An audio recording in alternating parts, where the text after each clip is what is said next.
I am sure tonight, as all of you place your heads on your pillows, that you might very well, as you begin to close your eyes and fall to sleep, you may very well hear a song from the lips of God's beautiful angels, or perhaps even from Him. On the path to liberty, we hear the bells of glory, the sunlight shine in the blue sky. Our hearts feel good vibes, we can see it through each other's eyes. Now we realize the step to paradise. We fight for freedom in the name of kingdom. Let us spread our wings and let the angels sing. Let freedom ring like sunrise morning. Let freedom ring. The truth is winning. Let freedom ring like sunrise morning. Let freedom ring. The truth is winning. We are strong, we are young, we have soul, we are that song. America will ever be a nation that is free. We stand for liberty and know the end of the story. Let freedom ring like sunrise morning. Let freedom ring. The truth is winning. Let freedom ring like sunrise morning. Let freedom ring. The truth is winning.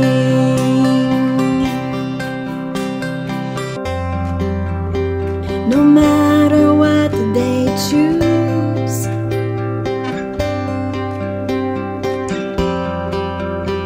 we win and they lose. And you know what the title of that song is? Let Freedom Ring. I'm Lieutenant Stephen Rogers.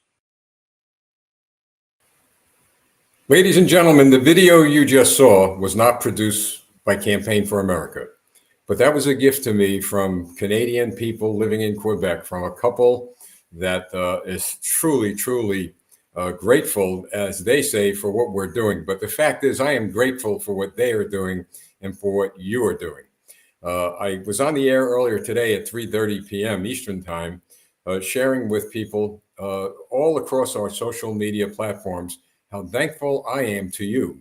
I've received thousands of letters, I think a little over 2,000 now, that it was absolutely impossible for me to respond to. So the best way to respond to you and to thank you for your prayerful and financial support and your encouragement was to go on the air and read a letter to you. And that letter is posted, and hopefully you'll be able to see it or hear it. It's a video. But my thanks is to you. I mean, you have stood strong, you're standing committed. And as it says in that video, boy, I couldn't have said it any better. God is with us. We stand on the side of what's right. They stand on the side what is wrong. And at the end of the day, as it says at the end of that video, we win and they lose. Well, tonight we have a guest that we're going to bring on shortly. George Roach, he's the president of Canada Right Watch. He'll be on in a little while.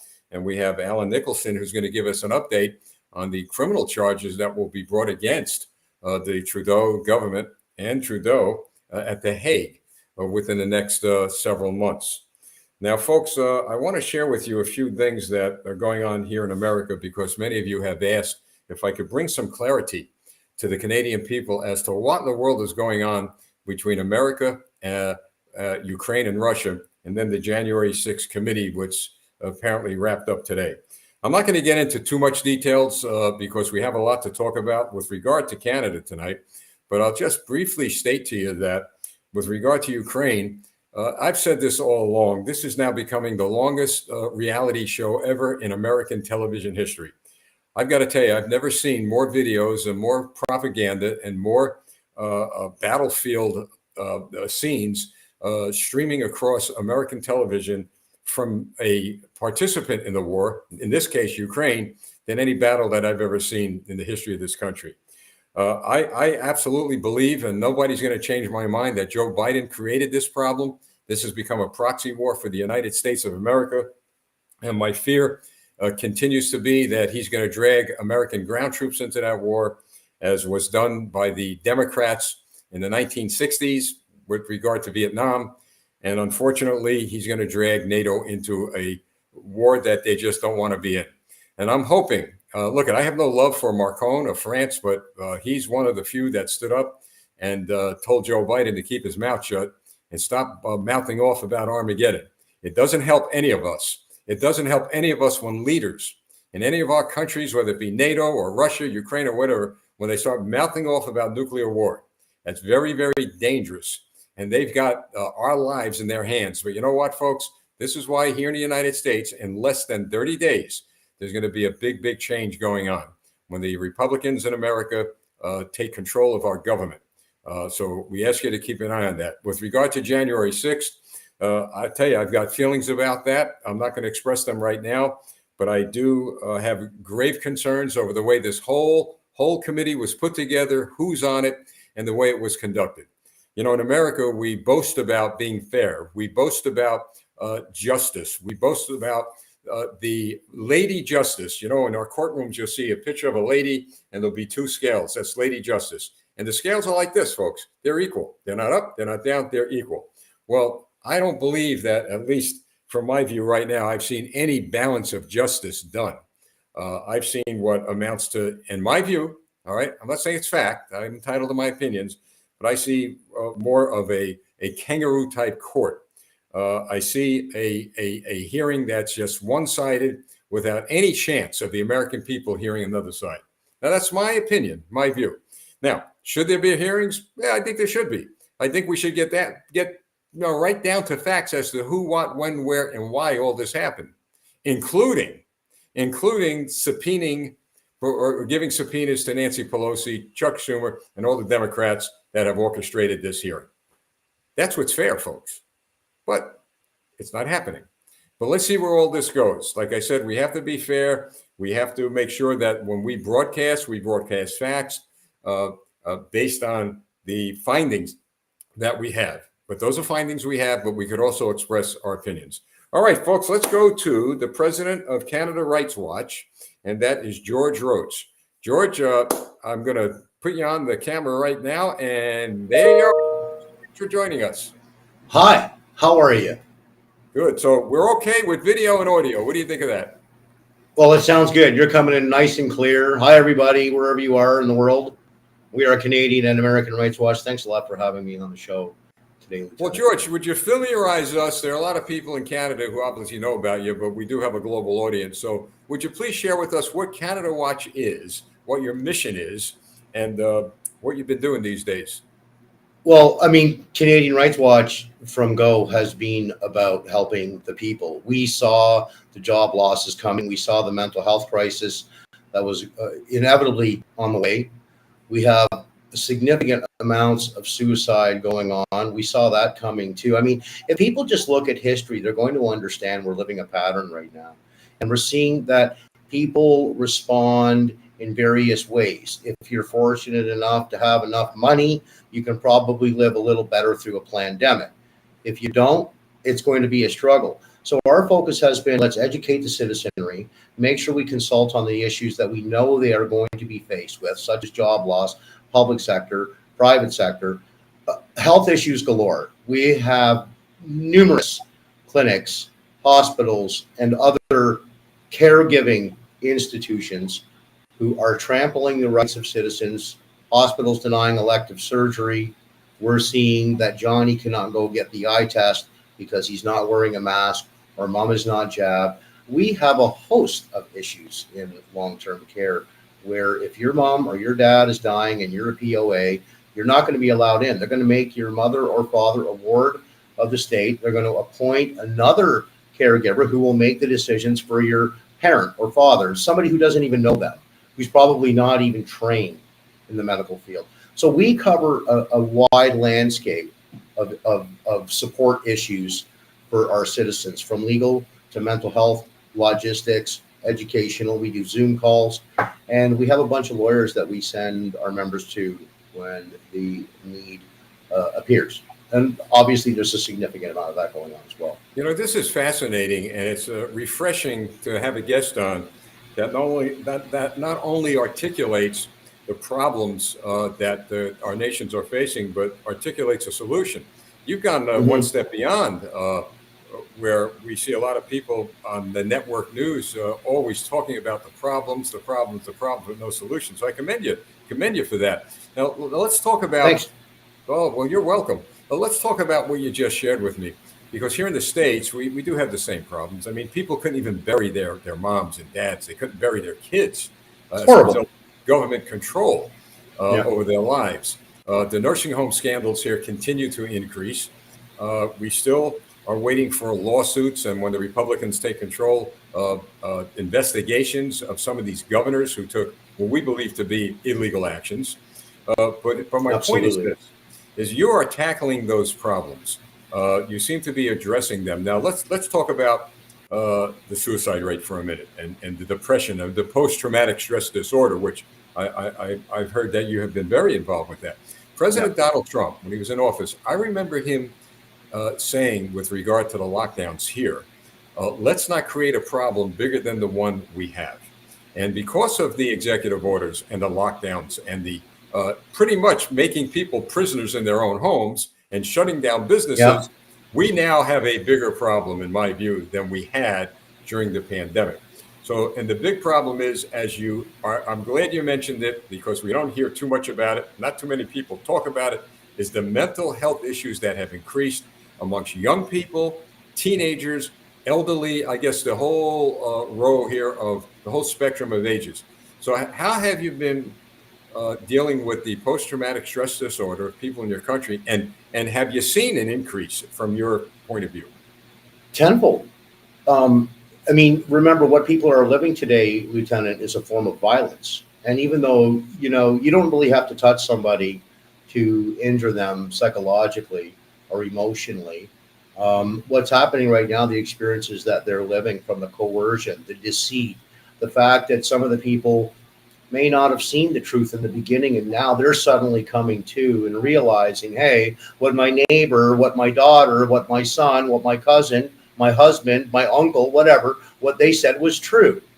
We're living under tyranny. We're living in a communist, society right now, where people, they don't have freedom. And this isn't really about freedom. They're trying to make us out to be dangerous, super spreaders. This is about safety. You're dangerous going into the nursing home. You're dangerous going to the mall. If you don't have your mask and your vax, you can't board a plane. You're dangerous. You're gonna kill all of us. This is a form of violence, because it causes trepidation. It triggers fears. People can't really make sense of it. Some people don't even know why they're afraid. So when anxiety goes up, and I've said to many people, anxiety is the imagination attempting to make sense out of events that haven't occurred. So people have this specter. They're hyper vigilant. I've had people call me and my team and say, before I walk into the grocery store, I'm already on guard, because I know that kid's going to ask me about a mask or ask me for a vax pass or something, that is violatory, that violates their sense of privacy and separateness. They're about to be invaded. This is very, and emotional incest is an enormous contributor to PTSD. And we're seeing this in the doctors community. As you know, I mentioned to you off camera about the CPSO. People are under attack in various ways right now, and they've never seen it before, so it's very hard for them to name it. What they do know is what's happening to them. They just don't quite understand why they're feeling the way that they're feeling all of a sudden. They can't quite put words to it. They've never been through it. So we have to spend a lot of time decoding that for people. Now, George, you have a medical background, correct? I have a clinical psychology background, family systems theory, addiction, all forms of abuse and mental disorders. Yes. All right. I wanted to make that clear because you do know what you're talking about. And yes. And that sounds. But I don't believe in universities, Lieutenant. Well, you take a look at what's happening in the country right now. I don't want to say, hey, go to university right now. Please get ready for your education, okay? Yeah. Listen, I got my education out on the streets before I ended up going to the military and then to college. So, but I hear you. I hear you. Well, congratulations on the campaign for America, by the way. I think that's awesome. Thank you. Now, I'm going to give you a first-person story. What you just shared with me about being intimidated or trying to be bullied, etc. So my wife and I go into a little coffee shop here in New Jersey, right? So there's a line. I'm waiting online for quite a while, but I love coffee. You know, all cops love coffee. So we ordered a coffee, right? A couple of cappuccinos, and we're sitting down, right? And the lady yells my name, Mr. Rogers, your coffee's ready. So I get to get him, and she says, well, where's your mask? I said, why do I need a mask? She says, well, you're and your wife, apparently you're sitting down inside and you need a mask. I said, why didn't you tell me this before you took my money and made the coffee? Why didn't you tell me that? Because I would have been right out the door. But, you know. It's taking. Yeah. But, you know, the problem is, I didn't want to create a scene because the cameras would start going and then it'd be a bigger problem. But my point is this. So the attempt is to embarrass you, demonize you, if you will. And so my wife and I just walked out, and obviously we never went back there. So they've lost more money than they'll ever, gain. They kept your money? But, they did. No refunds. We didn't even take the coffee. We just walked out. Just walked out, and that was it. Wow.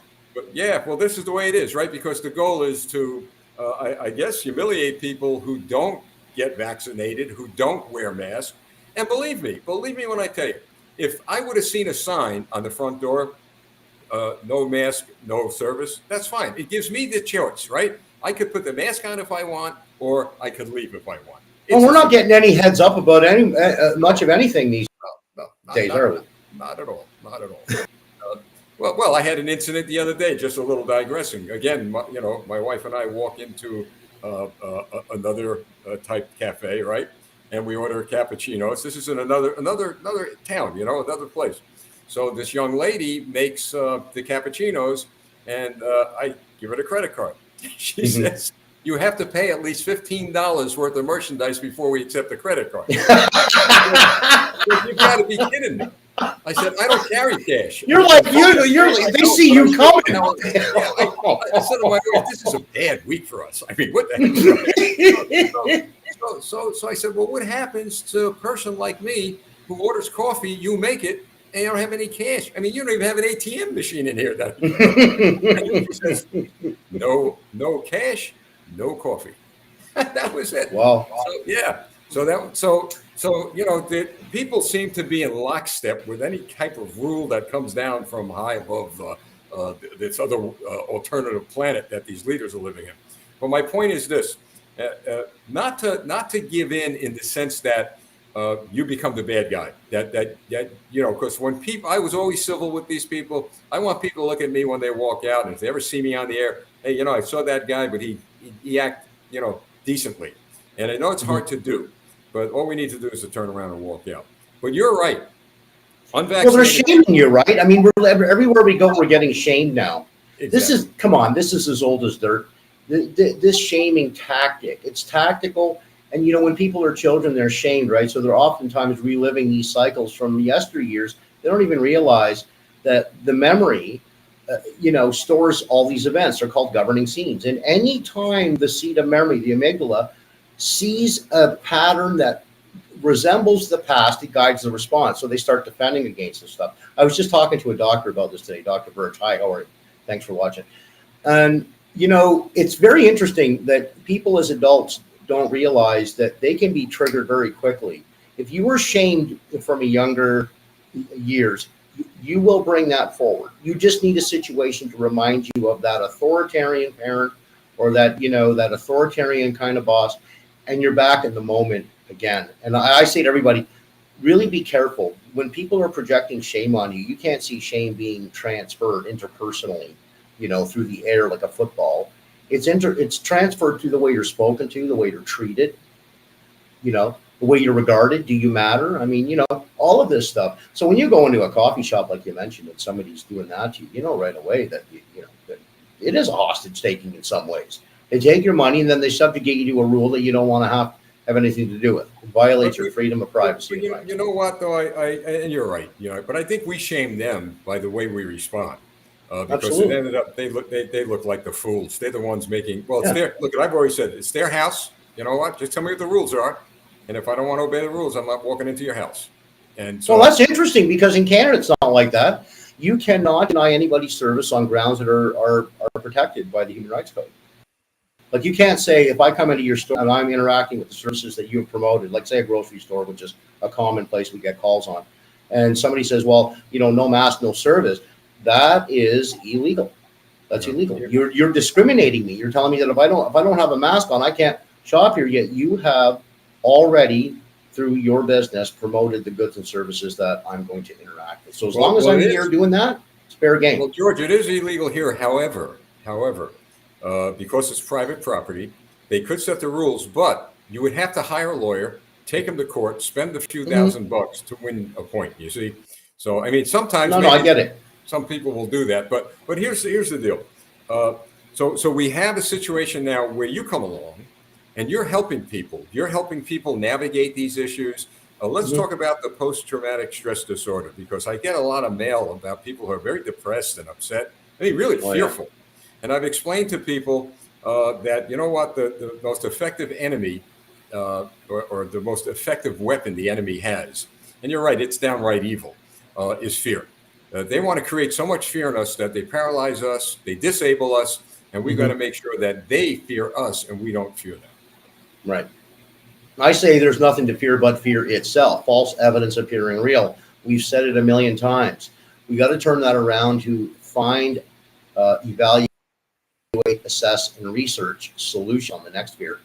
Because if people are not looking for solutions, you can't find what you're not looking for. If you're going to stay stuck in fear, you are literally a prisoner of your own mind. I mean, if fear is the only chemical emotion we have in our arsenal of emotions, rather.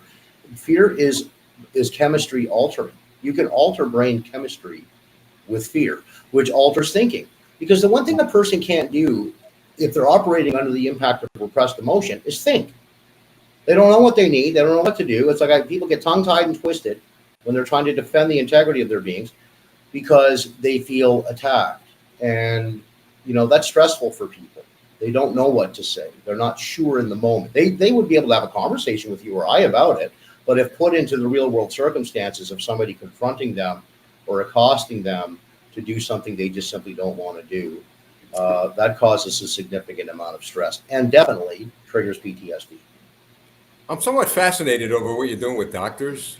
You're going to have some sort of a conference or something coming up. I mean, this is something that I'll tell you what. This is something that may have a ripple effect not only across your country and across America, but around the world. Please share that with us. Okay, so we were saying off camera, and I want to get this across to the listeners. Most citizens don't know what's actually going on at these colleges. These regulating bodies, they operate very, much behind closed doors. There's a significant amount of power, control, secrecy, fear, distance. There's distrust. There's isolation. People don't realize how much abuse doctors actually put up with. These regulating bodies, like, for instance, the CPSO or the CPSA in Canada, the College of Physicians and Surgeons of Ontario or Alberta, for instance, their job is to protect the public. We're now in a situation where the doctors are actually protecting the public from the regulating bodies. So it's kind of gone the other way now. The regulating bodies that are forcing doctors to violate their sacred oath and their duty to informed consent are the same doctors being threatened with investigation, license suspension, and other forms of abuses. These are honest, caring, loving doctors who we work with, and we have a wonderful relationship with a whole bunch of them that are getting ready to work with us to take legal action to the CPSO for the first time in Canadian history, with doctors at the helm of this. Now, we're also telling the patients it's time to get up front. If you're experiencing a reduction in service or medical delivery services from your doctor, it's time to recognize that they're under attack. They're not trying to mislead you, they're threatened. And if all you know how to do is be a doctor, you're in a real pickle. You're in a double bind, because if you do expose a CPSO, well, you're biting the hand that feeds you. And if you don't have any alternative method for income or building your own economy, you're in trouble. But there's some doctors right now who have lost their licenses for writing exemption letters for their patients. These are doctors looking out for vulnerabilities of their patients, and they're being treated as if they have broken the rules they didn't know that they signed on for. It's very confusing, very embarrassing to be a doctor in Canada right now, because they're expected to do things that medical school taught them was a no-no. It's taboo. You've got to deliver ethical, evidence-based medicine. And now they're being told the wheels are off, the rules are broken, there's change now, the game board's changed. And now they're pulling licenses from doctors, and all of these patients, some doctors have 2,000 patients or more. And I have one lady in particular they're wanting to put her in jail because she is denied handing over the private documents of her patients. She is that hell-bent on making sure that nobody touches the privacy of her patients, and it's almost as if she will go to jail for this. Now, I'm trying to prevent that from happening because I don't want her to be the sacrificial lamb, but I can tell you there's a lot of doctors right now that are being contempted, humiliated, ridiculed, scorned, etc., and we're telling them, you are never going to comply your way out of tyranny. You cannot outrun this thing. You've got to turn around and face it square on, and begin to understand that if one of the doctors, one of us is abused, all of us are abused. If one of us have their license taken away unnecessarily and baselessly under the weight of forged and manufactured situations and scenarios aimed and designed to discredit the doctors, they will do it to every single one of us. They've got to stand together now. It's very, very important, Lieutenant. You know, every time I'm on the air and I have a new guest, I learn something new. And this is something new that I'm learning with regard to doctors. And we're building a portfolio, if you will, of what the Canadian government has been doing to its people. And I've said over and over again, we're not looking to interfere with the foreign or domestic affairs of the Canadian government, but we need to let our government in the United States know what is going on in Canada. Because again, in my view, Canada is becoming a clear and present national security threat to the United States of America. 100%. 100%. Because of the adoption of what I believe to be communist policies. I mean, there's no other word for it. I mean, this is the Lenin, Marx, and Stalin at its finest. 100%. Germany, 1945, 1939, 1944. I mean, it's absolute insanity. And knowing, but George, knowing the psyche, if you will, of our representatives, and I'm talking about the new ones that are going to be taking control, they're not going to sit idly by and watch this. And right now, we're so focused on what's happening in the Mexican border. I think this. Let me just not say the words, but the individual we have in the White House is going to drag us into a bad ground war that we don't even belong in. But we have to keep our eyes on what's happening north of our border. So we've been working very hard. Well, you kind of got to have two eyes going this way, one on Ukraine and one on Canada. Yeah. You know what I mean? But we have a lot of eyes out there now. And all because of the truckers' convoy. All this has resulted, the opening up, the exposing, if you will, of the hypocrisy and of a communist agenda that seems to be advancing north of our border, because the truckers' convoy, the people of Canada who protested, did it peacefully, did it within the framework of the law. And what happened was everything worked in reverse, where I believe the Trudeau government was looking for a cause to bring the hammer and sickle down on the people, but instead it went reversed. Because now that's true. The people are not putting a hammer and sickle down on Trudeau or Biden or our parliaments or our Congress. We're putting what is called the Liberty Bell of freedom, the Liberty Bell of freedom and liberty. And we do that. We do that by not only through prayer and through putting our faith to work, but through people like you and organizations like yours who are articulating the problem and then bringing a solution. Well, I think this is very important. And I mean, you know, to your listeners in the States, I mean, we have a lot of people that are calling us. American Rights Watch is about to be wanting to deliver, but we're going to be opening up the membership in the States very soon because we're seeing identically the same problems. I've impressed upon our membership at various monthly meetings, and I've said it's very important for us to pay attention to what our cousins in the U.S. are doing. Yep, there's 10 times more people there. We've got to really focus and educate ourselves about what they're seeing and how are they seeing Canada. This is what I hear more often about now. You've never seen so many people around the world talking about Justin Trudeau the way you are today as a dictator. Christine Anderson is very vocal about this, out of the UA. And I think this is important that the world hears it, not just from the Canadian side, but from the international people, the other people who are taking note of Canada's reputation going down the drains because we have a dictator who is in bed with foreign people like the WF, Klaus Schwab, and I understand the Chinese Communist Party. The Chinese Communist Party. These guys are all buddied, all playing poker at nighttime, living in the underground, drinking wine. Who knows what they're doing? These guys are completely nuts. They are criminally minded, and they have brought global terrorism to this planet. I mean, people are looking for a new planet one day, but if we don't, we got to stay down here and we got to unite. I mean, no matter what it is, forget what your profession is anymore, Lieutenant. All right, I think people just got to unite. A minute. Yeah. Right. I want to talk about that, no matter what your profession is. So, all right. Yeah. So now you've got doctors coming together in Canada. Yeah. And you're going to be looking for doctors in the United States to join that effort. 100%. Okay. We need it. Look at Australia. Yep. When that time comes, let me know, and we'll do what we could to help you recruit. I really appreciate that. Into the movement. Okay. I really appreciate that. This is a team effort. All right. So absolutely. We got to work together. We got to unite. United we stand. We all know this. So here's I don't want to say it's a bone of contention, but maybe it is. I'm not very happy with the response of one group of people, and that's the clergy. That's those who are in the houses of worship. We're going to be here all night, right? It's going to be an all night preaching God's word. We had a situation here where the New York Attorney General threatened a church pastor having a service, telling the pastor, if we, the government, determine that what you're saying is bias, prejudice, et cetera, then we're going to take punitive action. Never in the history of this country has that occurred. So here's what I waited for. I didn't say anything for a while. I'm waiting for the uprising of those who are behind the pulpits telling us that we must stand strong, that we must exercise our faith, we must sacrifice, we must do this and do that. I didn't hear a word. Didn't hear a word. And so we have decided to develop a national security briefing that we're going to have on November 8th for pastors. Well, we're still waiting to hear from some of them. Yeah, it's going to be on Zoom, so they don't even have to leave their domicile. So I'm still waiting to hear from some. I've heard from a few, but I have not heard from the amount that I want to. My point is this. There are pastors watching. In 1700s, the United States of America was founded and grounded and fought for by church pastors who were leading the charge, even on the battlefield. Here we are in the 21st century. Where are you guys? Where are you? Where are you?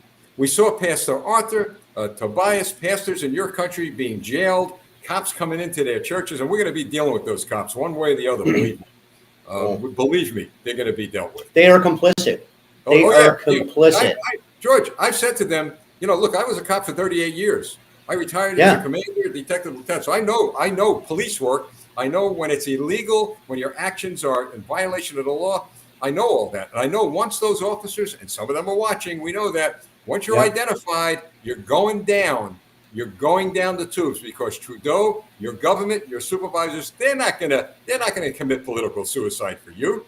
They're not gonna fall on their sword for you. You're going down. So you know what? Become a whistleblower. Get protected. Tell the truth, and you protect yourself and your family. If you look at our videos, we have Mickey Mouse doing the whistleblower thing in the beginning, which is a real shot at Disney. I got to tell you, it's a real encouragement for the whistleblowers. We need whistleblowers now. It's no longer controversial. You're talking about saving real lives. Yeah, but George, why do we need whistleblowers, especially if they're clergymen?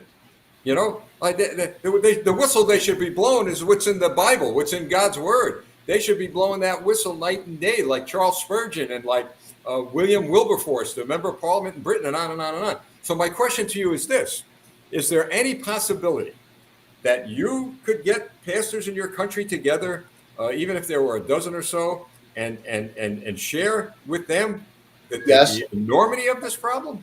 I will call Pastor Artur Pulowski. He's a wonderful guy. He just got all of his charges. Well, he's exonerated completely. This is the guy they arrested in the middle of the highway in Alberta. This is insane. What they did to him. I had him on. I had him Oh, on. did you? Oh, excellent. Well, Pastor Coates, too. Same thing. They arrested him in his house in front of his kids. Can you imagine how traumatizing that is to see your dad getting pulled away in a police car while your wife stands there with a child? I was heartbroken. I was completely flabbergasted to see that. I can't imagine the helplessness that. So absolutely, I would love to help you with that. I will call Artur Pulowski. Will you? Yeah, here's what we need. All right. Yeah. I'm having a national security briefing for pastors in the United States. All right.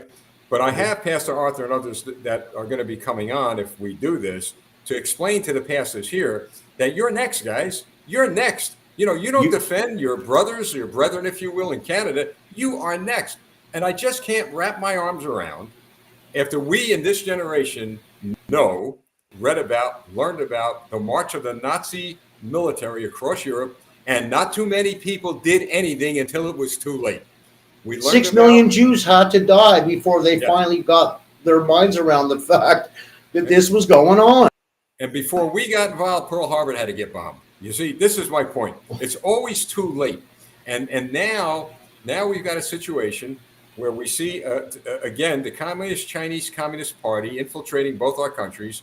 Next week, I'm going to be dealing with the Chinese police departments in Canada and in America, which, by the way, in America, I'm pretty sure they're going to be dismantled soon. But the fact of the matter is, George, we look at all of this, you wonder why people are traumatized. I mean, really, think about this. You look at all of this going on, right at our doorstep. My question to you is this. You as a psychologist, please help me get into the mind, the brains of our lawmakers, the members of parliament and the members of the United States Congress who see this. They got to understand that they're going to be the next victim of these people. What's going on inside their heads? I think we got to make it simple for people and not clinical. I think it's just they're liars. They're very sick people. They have a need to belong to a criminal cult that somehow validates their egos and their pocketbooks. I mean, there's a lot of people making a lot of money on the backs of the misfortunes of other people. And I don't want to limit that. And I don't care about formal logic. We have real injury. We have real death. In fact, Dr. Hodgkinson just put out something yesterday saying we got 20 million dead and 2 billion injured. Okay, maybe he's trying to get our attention. But my math says that's 3 times the Holocaust. More than 3 times the Holocaust. We did a documentary called Lockstep. And Vera Sharav is on there, Holocaust survivor. She's just a fantastic lady. She knows how to connect these dots. And she underscores in her presentation just what is happening today and how that relates to Germany. I mean, when we were doing protests, Lieutenant, at Dundas Square for 49 weeks, we had people that came to Canada to escape communism and fascism. Look at the Portuguese. Look at Poland and Ukraine and all these countries that were experiencing this totalitarian conduct, escaped to come to the friendly old peace-loving Canada. And now they're seeing the same smell of communism in our air, and they saw it before the Canadians did, by the way. But a lot of people ignore them, saying, let's wait and see, and, it could be this, it could be that. We've been walking in lockstep with the contract nobody wants for far too long, over 2.5 years now. And now we're fighting to get back the very rights they had no right to take. So I think what you're saying is very important. The pastors got to unite, and we need to do it cross-border. The lines on the maps are on the ground. Let's get all these people together, white, black, yellow, green, Canadian, American. It doesn't matter. Look at what the doctors are doing now. They're reaching out internationally. I think everybody needs to do this. I really do. Well, look at these government leaders. I know here in America, the Democrats, who have been, in my view, overwhelmed and overtaken by those who believe in the communist doctrine, they're done. They're finished. They've lost school board seats, county seats, state seats. Come November 8th, they're done. And look at what they're doing in our schools. I mean, you talk about what's going on behind the minds of these people. They're sociopathic, blindly obedient, mystified adult children. They run our schools. They run our churches. They run our judiciary. They run our institutions at every level. we are experiencing the same patternistic, same outcomes, no matter what the institution. We have people that are suffering from injury, significant harassment, and abuse at the workplace. This has been going on consistently. This is completely deliberate. But what we need, and we were very successful here in America in doing, and I'm sharing this with the Canadian people almost every Thursday. What we need is to parents to finally stand up, to pay attention at these school board meetings. Go in a civil manner and let those politicians know that you've had enough. You have the power to vote. Now, I don't know if they're appointed in Canada or not, but if they're appointed by someone in Canada, you go and you serve notice on the appointer that they're going to be removed from office, that you're going to make sure that within the framework of the law, you're either going to make sure they're charged with a crime, drag them into court, or remove them from office. But there's strength in unity. One person can't do it all. Exactly. We've been saying this, and you don't need prosthetic breasts to do this work either.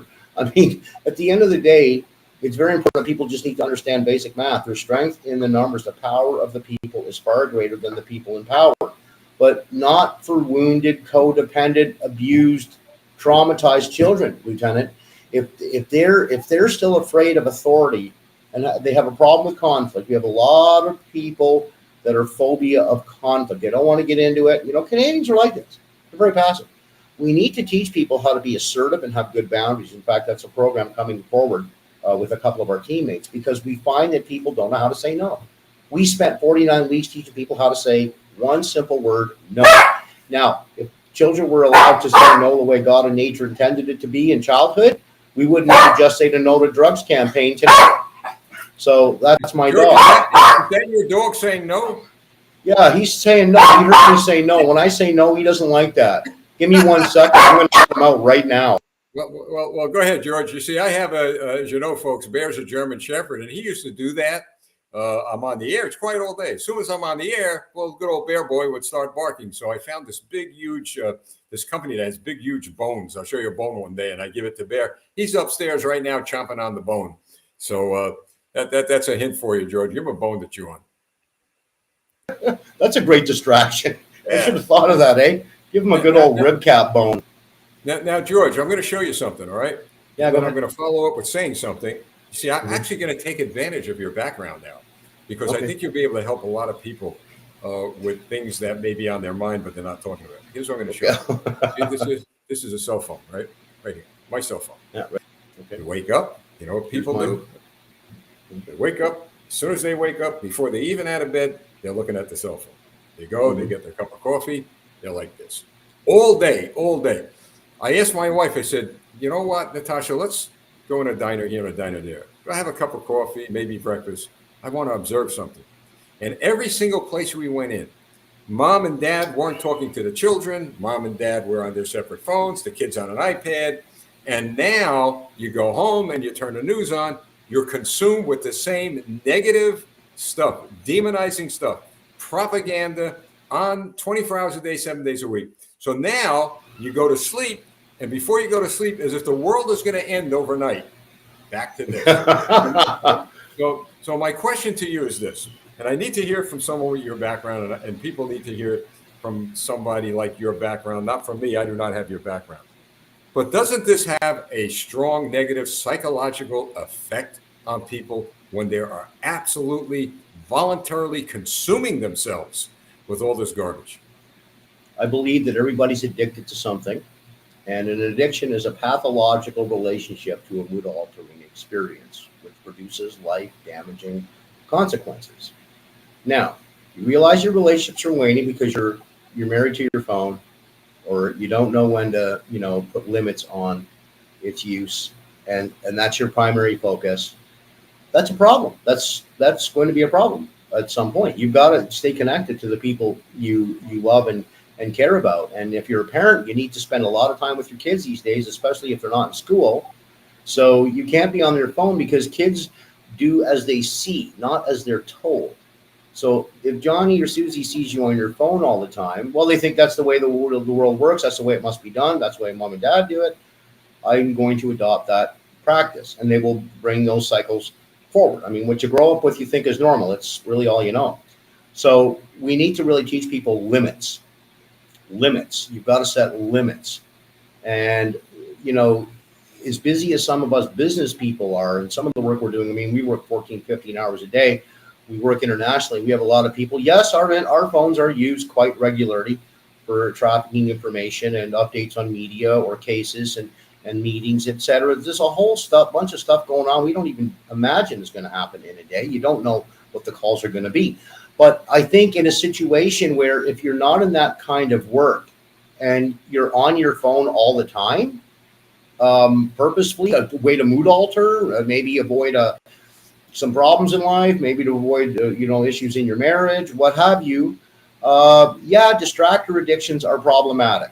I think you've got to really get a handle on those. And who knows what the situations are? We've always got to find out people's uniqueness and their own myriad of detail. Well, look, I have my phone all day, but I'm not on it all day. And I had to listen. I fell into that trap some time ago, and I'm thinking, gee, I need to spend a little bit more quality time with the family and not have my phone on when I'm talking with them or the grandkids out, my wife out. So I'm talking from personal experience, and I found myself. This was a few years ago when these phones first came out. I find myself being enslaved by a telephone. When years ago, if I needed to call someone, I would get up and I'd go to a telephone booth, or I would get to my phone on a wall if I was home. So my point is, we talk about big tech. Well, they really got us by the throat. I mean, they've got us by the mind as well. Absolutely. Absolutely. And so these are some of the things I think we can do to alter our lives and to let our children know that, look at, George, what I'm concerned about is this. We have a board of directors on Campaign for America. I got a lot of smart people on this board, and we talk about things like, where did this all begin? How did it all begin here in America? Well, some of the people on the board said, you know what? This happened 20, 30 years ago. That's when it started. We began as a nation to separate ourselves from God. We began to separate ourselves from accountability to the good Lord. We began to leave the churches. We began to leave our education of our children up to what? Not up to teachers. Teachers want to teach. They want to educate. But because of government mandates, they have to instruct. They have to instruct kids the way the government wants them to. We lost control. Yeah. 20 years ago, we began to lose control, and we didn't pay attention. We dropped the ball. And now, as I said earlier, we dropped the ball to a point now that we got to catch up. But we can. We can. We can. We just have to be willing to make those changes. And, for people who get into these patterns and stuff, it becomes more of a familiar thing. You don't even know you're doing it sometimes. You've gotten so used to it. It's to break that pattern. You got to bring that, make the unconscious contents conscious and really say, okay, these are my limits, and begin to redefine. It's really a form of behavior modification. I mean, if you're doing drugs, stop doing drugs. If you're drinking too much, stop drinking too much. If you're on your phone too much, stop being on your phone too much. These are behavior modifications. But we do find oftentimes there's other undercurrent issues going on that, the person themselves, maybe they need to confront. Maybe there's some examine the examiner sauce that needs to be stirred up a little bit. You got to ask some very hard questions, as it were. And that's not easy. A lot of people the past couple of years who've been through the most significant amounts of stress and anxiety they've ever seen in their lives. So people are looking for an escape, but I don't think it should be your phone. If you're not using your phone for a major purpose or life, business and things that relate to the activities of coordinating your business, like what we do, because there's so many of us on cell phones and computers. But you got to make time for yourself, and you got to make time for your family and your kids, most importantly, because that's what we've got to fight for. Every person who unites, if you're not going to do it for yourself, do it for your children. Think about the future that they're going to be left with if you don't do this work now. Time to make the changes. If COVID taught you nothing else, it should be at least that you've learned a new way to respond to situations that interrupt your life. You've got to be willing to deliberately take back control rather than take for granted what you have been handed. This is the problem.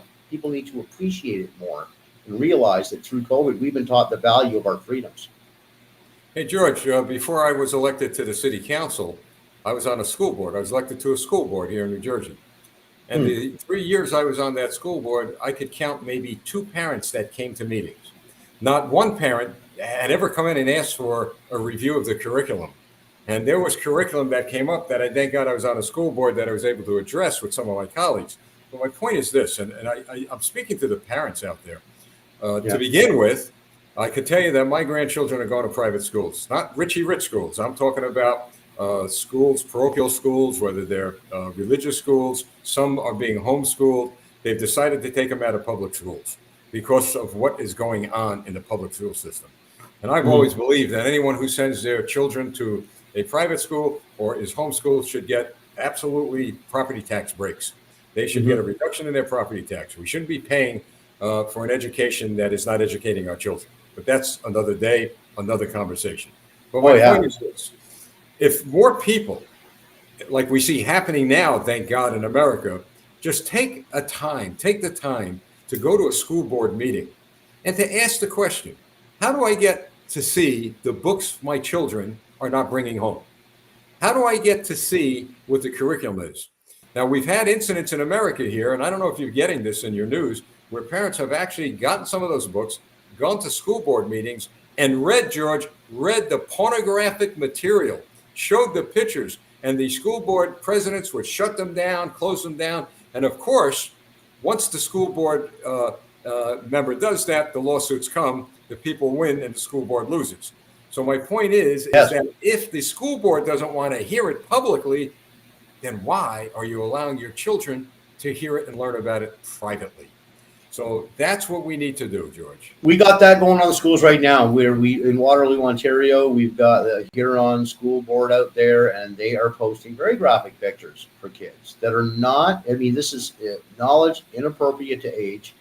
And we now have parents up in arms out there because they know that this curriculum is definitely not the way to go for first graders or junior K or what. I mean, this is insane that they are doing this to kids. This is extremely abusive, and they're not ready for this information. But we're seeing a lot of teachers now start to speak out, and we still have a board pretending like they know what they've got everything under control. I don't know if you saw the male teacher in Burlington, Ontario, with the prosthetic breasts, but that's caused quite a bunch of ruckus out there. Yeah, I did. It's caused quite a stir here. But George, before Alan Nicholson comes on, he's going to be coming on shortly. I always like to finish off with a guess, the fact that there's light at the end of the tunnel. You certainly gave me and many an education tonight, and what a relief to hear what you are doing and how you're going forward with this. And I commit to you, any help we can give you, we will. I greatly appreciate that, and we want to reciprocate too. We want to work with everybody out there. Well, the light at the end of the tunnel is this, and I shared this with our viewers many times and in my letter to Canadians today. You know, when we were formed in our mother's womb, God knew our destiny. He knew he had to create us at that time so that at this time, we would be here to fight the good fight of faith. We would be here to stand for freedom and liberty. We would be here to ensure that our children and grandchildren would enjoy the freedoms and liberties that we enjoy, just like our grandparents and parents did in their time, so that we could live the way we are today in our time. Absolutely. And I think, George, it's important, and what you said is so true. The commitment that people have to make is really minimal. It's an investment, minimal, because it's about your life and the life of 100%. Your children and the life of your country. I'll give you the last word, George. Listen, I just want to thank you for having me on the show. I greatly appreciate it. And, you know, to your listeners, if there's doctors out there, please feel free to contact us. You can send us an email to info@CanadianRightsWatch.com or get us on the web at CanadianRightsWatch.com and AmericanRightsWatch.com.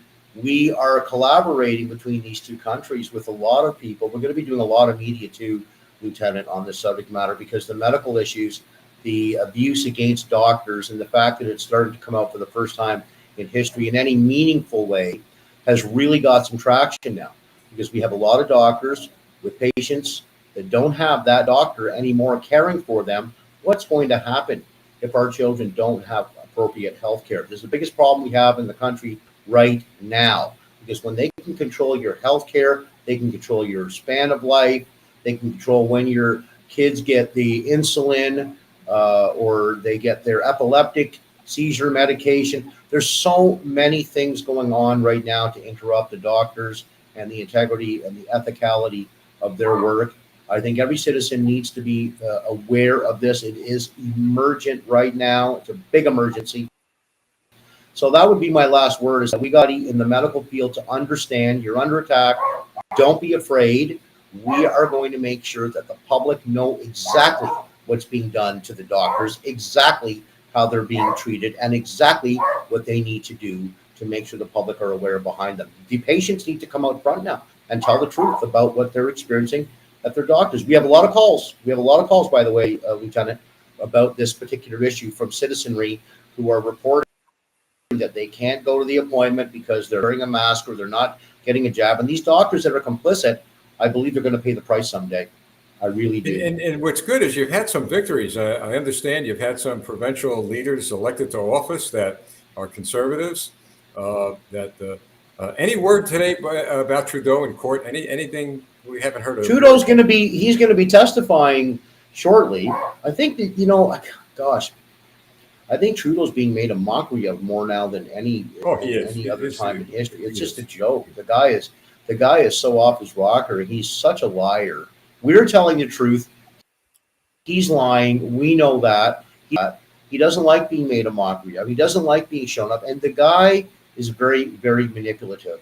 He, while violating the rights of citizens, purports to be a person who will stand up for the rights of his Canadian constituents. I think this guy, or Canadian citizens rather, this guy needs a significant amount of help. He's a narcissist. He's clearly sociopathic, and he's bought and paid for. Klaus Schwab's protege is what I call him. There you go. Klaus Schwab's protege. And you know what? We're the good Lord's protege, right? That's it. We got to keep our citizens in a spiritually healthy mindset, so they're able to feel that positivity. And listen, I believe we're living in a great time. We're going to see the cleaning of this is going to come down. People are going to be feeling a lot freer. We're not done the fight yet, though. I think we've all got to stay united, stay the course, and stay focused, and stay healthy. We're making history, buddy. We're making history. You know it. You and Campaign for America. Hey, God bless you. We're going to have you on again, and I'll talk to you. You too. Thank you. Thank you very much. Thanks very much. Thank you so much. Wonderful evening. Thank you. Bye-bye. You too. Thank you. What a fine gentleman, and what a great, knowledgeable guy. There is Alan Nicholson. How you doing, Alan? Very well. Yourself? Can you hear me? Yes, video's good and audio's good, and glad we finally got the link to you. I started to get worried. Where did that link go? The missing link. The missing link. Did you see this interview with George? Yes, I did. He did very well. Quite a guy, huh? Quite a fellow. I mean, this guy is really. I mean, let me tell you something. To see somebody like him not only come and identify problems, but to say, look, I'm doing something about it. I'm getting doctors together. I'm going to do this. I'm going to do that. And putting it into action is very important. And the people of Canada, I got to tell you, God bless you all. I mean, you've got some real good leaders up there like George, like Alan, like David, who's been working with us in getting guests. I mean, I just could go on and on and on. All right. So the big moment on Thursday nights is certainly you coming on the air. And the big moment is a progress report on the criminal charges that are going to be brought to The Hague. Yes. Well, I'll start off. I don't know if you're a hockey guy, but I guess everybody could see that I am. So the Canadians won last night their first game. So we're very happy. Well, the question is, did they have anything to do with beating us, with beating like New York or anything? No, they played actually Toronto. So excellent. Good. I'm out of that fight. Great. So there's quite a few things going on lately. So I'm going to give everybody an update on how we're going to be moving forward as of tonight, thanks to you. So going back to your previous guest, sorry about that. So going back to your previous guest, we have actually associated with him in the sense where you will now be able to find the new petition form without all the pen marks. You'll be able to find the new petition form on his website, which is CanadianRightsWatch.com. You'll be able to go there and you'll be able to print off the signature document. I will read this. Now, Alan, I do have your email up for that. I mean, because people are Yes. probably not able to write it down right away, but if they email you, you could continue to guide them in the right direction. Yes, because once you could send me an email and I'll send you the new PDF document, or you could get it off of the CanadianRightsWatch.com. You will also be able to get it off of nottv.com or .ca. They have it also on their website. But once you've completed the form, once you've gotten your 20 signatures, you scan it and you email it back to me, and you keep the originals until we advise you what to do with them. Okay, so you're still in the process. You need what, 250,000 signatures? And Exactly. you're still in the process of gathering that. Yes. And we have also decided, we're going to upset a few people tonight, but we've also decided not to divulge the amount of signatures that we have to date, because we don't want the people to give up. Don't Very stop. good. And I also heard that you're not gonna, like, you are very careful on what you're saying, because you certainly don't want to let anybody know how close you are to doing what you got to do. And I'm sure, and it's wise, it's good, it's wisdom waiting for the press conference in front of the Hague before you say anything before that. And I think you guys are doing the right thing. Exactly. There's also a lot. The other thing that will be coming in about a week's time is that you will be able to go to CanadianRightsWatch.com and sign electronically a document which is exactly like this, but for people who don't want to go out and collect signatures or whatnot, you'll be able to sign it electronically, just like the consent form at, whatchamacallit? Somebody posted it before. Hold on. While you're thinking about that, the petitions are going to be kept by you guys close hold, correct? That was me bailing you out of a moment of not remembering what you said, Al. Yes. So I still can't. That's all right. Listen, that's happened to me. That's happened to the me. power shift. Okay. Thank you, Sylvain Burnside. Oh, you got a fan out there to say So just like the powershift.ca, you'll be able to go to the CanadianRightsWatch.com and sign your name digitally, and that way it'll be much easier for those who don't want to leave their house and go see their neighbor that they don't like anymore. Exciting times. Alan, we've run out of time, but I've got to tell you, thanks again. We'll have you on every other Thursday to give us an update. So I'm excited. I'm excited, Alan, about we're moving forward. We're progressing here in the United States. You're certainly progressing in Canada. And together we formed a pretty strong force here in North America. And now what's really exciting, and there's not too much that we can talk about, and I don't want to talk about this with you on the air, but the fact is it's truly becoming a global movement in reality. Yes, it is.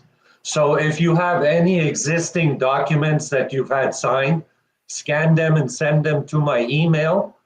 If you do not know or you cannot scan them, just send me an email explaining that you cannot scan or you don't know how or whatever, and I will get you an address that is secret.